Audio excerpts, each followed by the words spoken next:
Kami tidak bicara mengenai restoratif justice. Itu urusannya mereka yang mengajukan. RRT tidak pernah berpikir soal restoratif justice dengan meminta maaf kepada Pak Jokowi. Enggak. Kalau dibalik boleh. Yang minta maaf Pak Jokowi boleh. Ya, ke rakyat dan ke RRT juga. Tetapi yang ingin kami katakan adalah sebuah konsekuensi hukum yang diperkuat oleh Komjen Ugroseno, mantan Wakapolri. Yaitu kalau seandainya satu laporan polisi dicabut karena mau menerbitkan SP3 surat perintah penghentian penyidikan, maka 6 lainnya pun gugur karena LP-nya sudah tidak valid lagi, LP-nya sudah dicabut.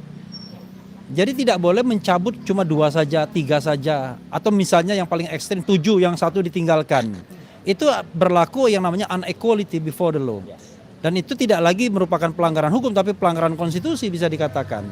Nah karena itulah kami mengatakan kalau misalnya LP-nya sudah dicabut ya, gugur berarti LP tersebut. Karena LP adalah dasar untuk melakukan penyelidikan dan penyidikan, maka prosesnya pun menjadi cacat. Cacat sejak awal, ya.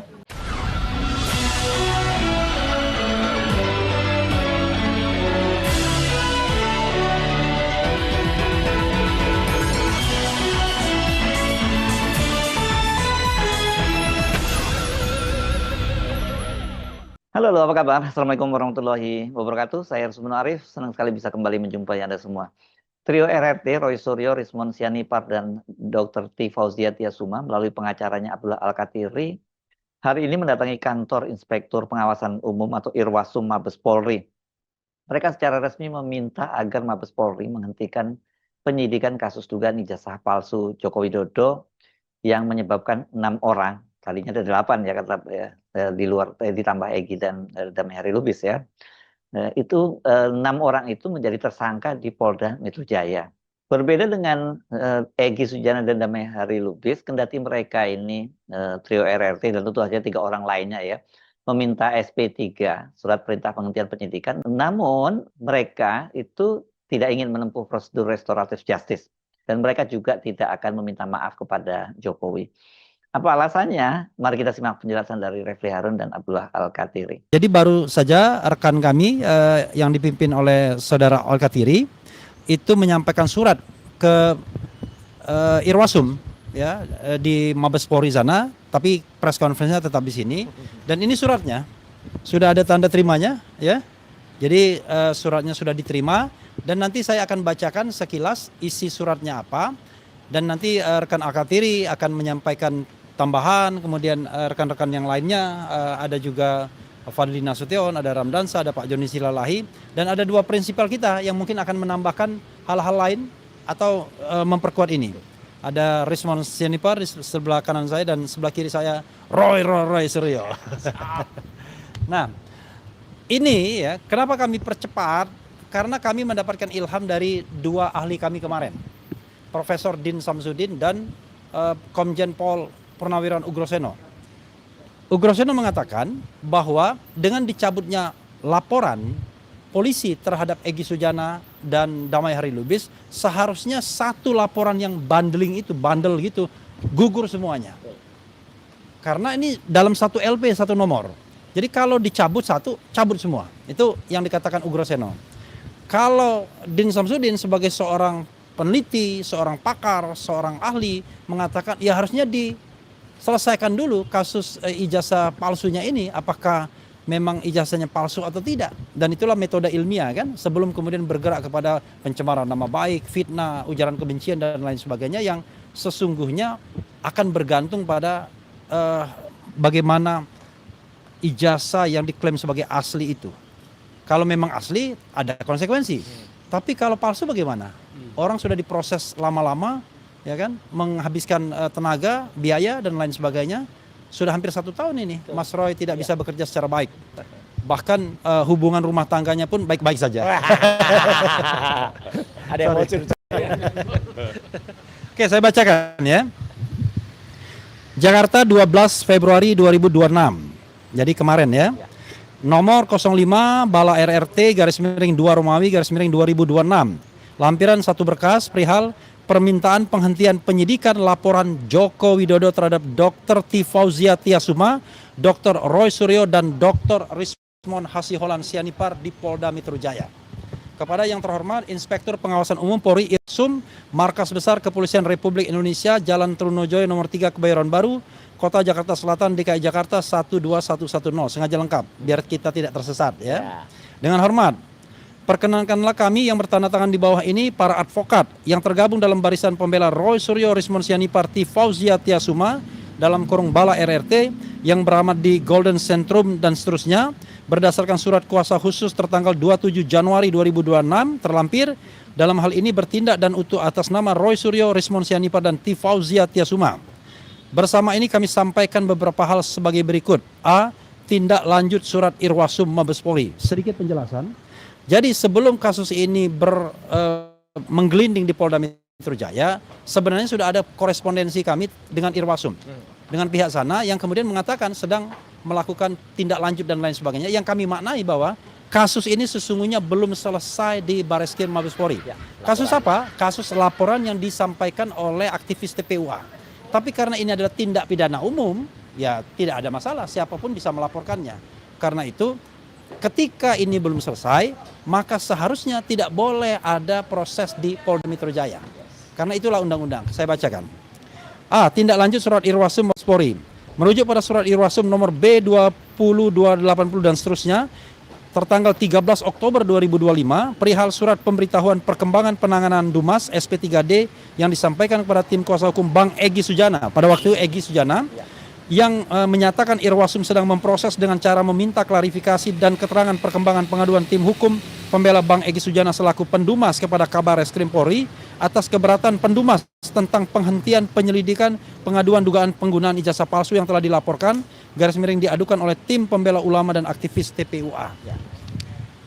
2. Sehubungan dengan hal tersebut di atas, perlu kami sampaikan bahwa pada tanggal 15 April 2025, klien kami bersama dengan rekan-rekan tim pembela ulama dan aktivis TPUA mendatangi Universitas Gadjah Mada UGM untuk bertemu dengan pimpinan UGM, dalam hal ini Rektor dan Dekan Fakultas Kehutanan, beserta beberapa staf untuk mengklarifikasi keautentikan ijazah saudara Joko Widodo. Jadi dalam rangka penelitian. 3. Bahwa dalam pertemuan tersebut Dr. Tifauziah Tiasuma, Dr. Roy Suryo, dan Dr. Rismon Hasiholan Sianipar berkomunikasi dan menyaksikan langsung beberapa dokumen yang ditunjukkan oleh pimpinan UGM seperti yang disampaikan oleh Dr. Roy Suryo dalam akun YouTube sebagai berikut. Bisa dilihat nanti ya.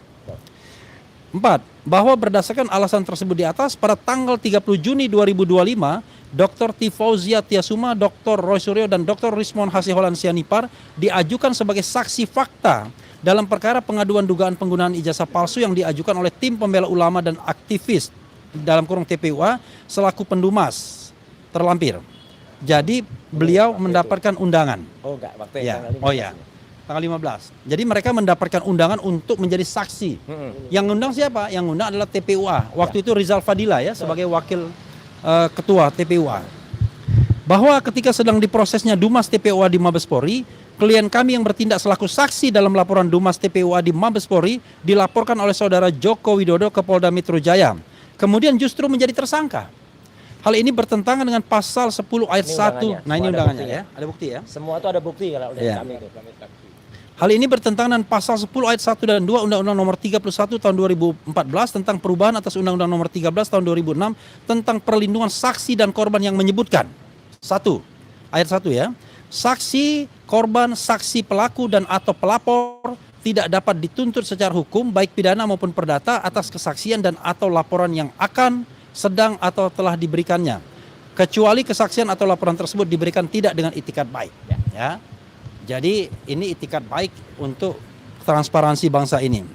Dalam hal terdapat tuntutan hukum terhadap saksi, korban, saksi pelaku dan atau pelapor atas kesaksian dan atau laporan yang akan, sedang atau telah diberikan, tuntutan hukum tersebut wajib ditunda hingga kasus yang ia laporkan atau ia berikan kesaksian telah diputus oleh pengadilan dan memperoleh kekuatan hukum tetap. Jadi seharusnya Bareskrim memproses soal ijazah itu dan kemudian harus ada putusan yang berkekuatan hukum tetap untuk membuktikan apakah ijazah itu asli atau palsu.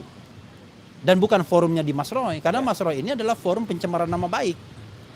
Kemudian saya lompat mengenai konsekuensi. Itu tadi materi satu ya. Ya. Nah, materi berikutnya adalah konsekuensi dicabutnya laporan polisi terhadap Saudara Egy Sujana dan Saudara Damai Hari Lubis adalah gugurnya laporan polisi secara keseluruhan terhadap para terlapor. Ini yang kemudian kami dapat ilham dari Komjen Pol Purnawirawan Ugraseno. Ya. Klien kami adalah saksi fakta sejak 30 Juni 2025 dalam perkara dugaan ijazah palsu di Mabes Polri. Secara doktrinal, penetapan tersangka terhadap saksi yang sedang memberikan keterangan mengenai objek perkara yang sama adalah bentuk intimidasi hukum atau legal intimidation. Dasar hukum pasal 10 ayat 1 dan ayat 2 Undang-Undang Nomor 31 tahun 2014 mewajibkan penundaan tuntutan hukum terhadap saksi hingga kasus utamanya dalam kurung laporan pemalsuan surat memperoleh kekuatan hukum tetap (INKRA). Jadi yang ingin kami katakan adalah dengan dicabutnya, jadi pengeluaran SP3 ya terhadap Egy Sujana dan Damai Hari Lubis itu kan harus dimulai dengan pencabutan laporan LP terhadap beliau berdua. Padahal LP-nya itu satu bundle. Jadi kalau satu nomor perkara. Jadi kalau LP-nya itu ya, kalau SP3 kalau LP-nya dicabut, maka otomatis semua gugur kecuali kata Komjen Pol Ugraseno mantan Wakapolri, kalau pencabutan itu karena meninggal dunia. Dalam hal ini Egy Sujana, Damai Hari Lubis tidak meninggal dunia. Sehingga ketika LP terhadap dia dicabut, maka 6 lainnya harusnya gugur juga. Nah, ini yang kita katakan melanggar prosedur. Oke. Terakhir, ada pelanggaran tentang peraturan Kapolri. Jadi pada waktu itu di Mabes Polri untuk membuktikan ijazah itu palsu atau tidak, tiba-tiba sudah main Puslapor saja. Pusat Laboratorium Forensik Mabes Polri. Dan kemudian dia mengatakan apa istilahnya? Identik. Padahal tahapnya baru penyelidikan. Penyelidikan itu mencari keterangan informasi sebanyak-banyaknya apakah bisa ditingkatkan dalam tahap penyidikan. Ya kan? Mencari peristiwa pidananya.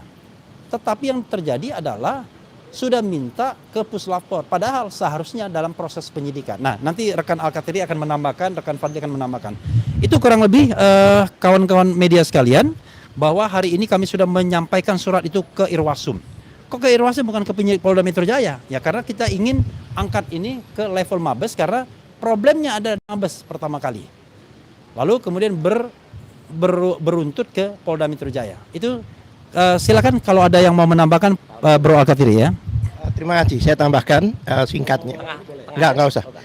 Singkatnya. Tengah. Boleh. Jadi singkatnya begini, sebenarnya perkara ini adalah cacat sebelum lahir. Boleh saya katakan demikian. Kenapa demikian? Karena masalahnya di Bareskrim laporan TPUA itu belum selesai. Sesuai undang-undang tadi yang dinyatakan, undang-undang PSK ya. PSK itu perlindungan saksi dan korban yang mengatakan jika ada laporan, maka harus inkrah dulu, harus disidang dulu dan sampai Mahkamah Agung. Jika itu terbukti bersalah baru bisa dilanjutkan. Ini belum. Bahkan ada sesuatu kejanggalan-kejanggalan diantaranya pada waktu diajukan pengaduan oleh TPUA itu kan dibawa ke Dumas. Tapi kok tiba-tiba diperiksa laboratorium?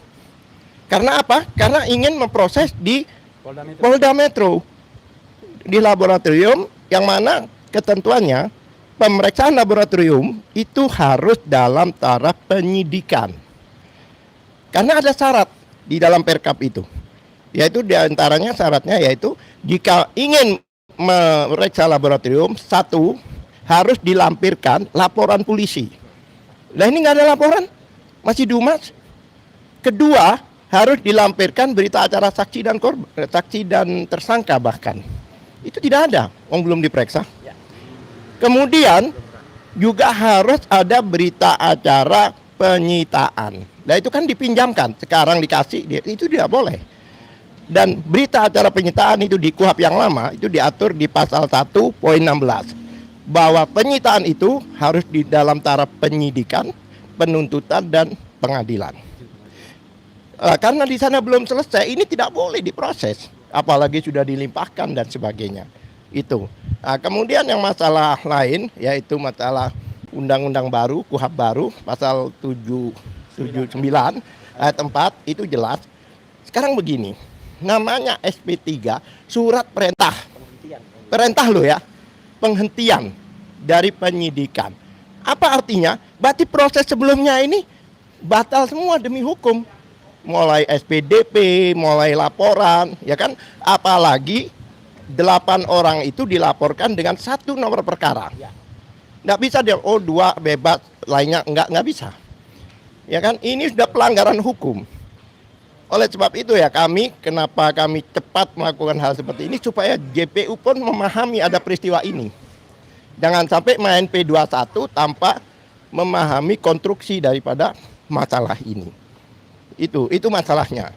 Nah, jadi ada 3 pelanggaran di situ. 1 yaitu pelanggaran tadi Perkap. Perkap itu peraturan Kapolri, ya kan?